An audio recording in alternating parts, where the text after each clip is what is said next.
Сүхбаатар аймгийн Бичигтийн бомбтоор өнгөрсөн жил 1,270,000 мянган тонн ачаа орж ирсэн байна.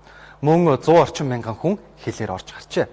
Өвс гаргах ажил төр зогсоод байгаа ч цаашид салбарын яамнаас нэгдсэн бодлого хэрэгтэй байгааг Хүнсүдэ аж ахуйн хөнгөн үйлдвэрийн сайд сэргэлэн бомбтод ажиллах үеэрээ онцолсон байна.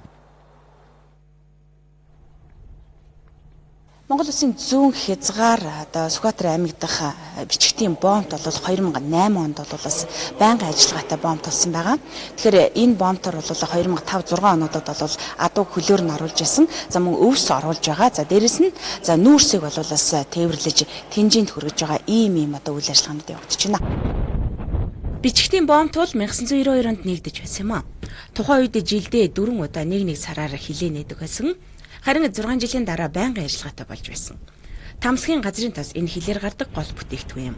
Улаанбаатар хотоос 860 км, Сүхбаатар аймгаас 270 км-ийн зайтай байрладаг. Өнгөрсөн жилээс өвсийг тодорхой хэмжээгээр гаргаж эхэлсэн ч одоогоор төр зогсоод байгаа бөгөөд бомбт дээр нэлээд өвс хуримтлагдсан. Хятадын талыг авахыг хүлээж байгааг бомбтын дарга танилцуулж байна. Хүнсүдэ аж ахуйн хөнгөн үйлдвэрийн сайдыг ажиллах үеэр яригдсан нэг гол асуудал бол Хятадын бомбтуудын хүчин чадал сайн ч манайх бараа нэвтрэх чадвараа сайжруулахгүй бол манай дээр гацаж мэднэ гэдгийг хэлсэн юм. Бичигтийн бомбтоор түүхийн нефтийг бүх өдрүүдэд гаргадаг. Өдөрт 80 орчим машин гардаг байсан бол одоо 40 орд болж буурчээ.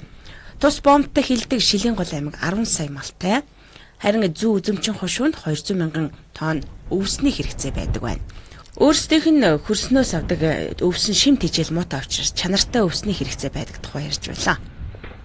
Анхны үйлдвэрүүдийг байгуулах чиглэлээр ч гэсэн бид бас нэлээд бодлого барих шаардлага байгаа юм байна гэдгийг харагдаж байна.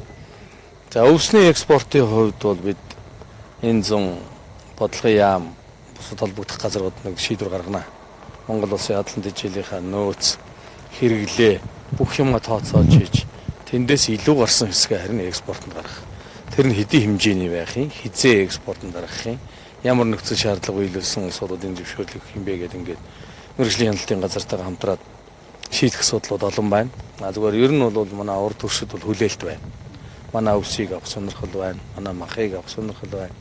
Гэхдээ бодлогын төвшөнд нэлээд ярих шаардлагатай асуудлууд олон байгаа юм байна. Бичигтийн бомбтоор өвс тодорхой хэмжээнд гарсан мах авах сонирхолтой байдаг гэд асуудлууд бол байна. Гэхдээ бид дээрх хэрэгцээг хамтарсан үйлдвэр байгуулж нэмэн үртэг шингэн гаргах, хил дамсан үйлдвэр байгуулах гэсэн олон асуудлыг салбарын сайд газар дээр нь очиж үзэж танилцсан юм. Нэгдсэн бодлого чиглэл бидэнд өгүүлэгдэж байгааг хамгийн түрүүнд хэрэгтэй байгааг онцолж байсан юм а. Энэ бүхэн нь дараагийн ажил тусгатаад явахад илүү дөхөнтэй болох юм а. Мэдээллийг Завсмал хавсурнаар бэлтгэлээ.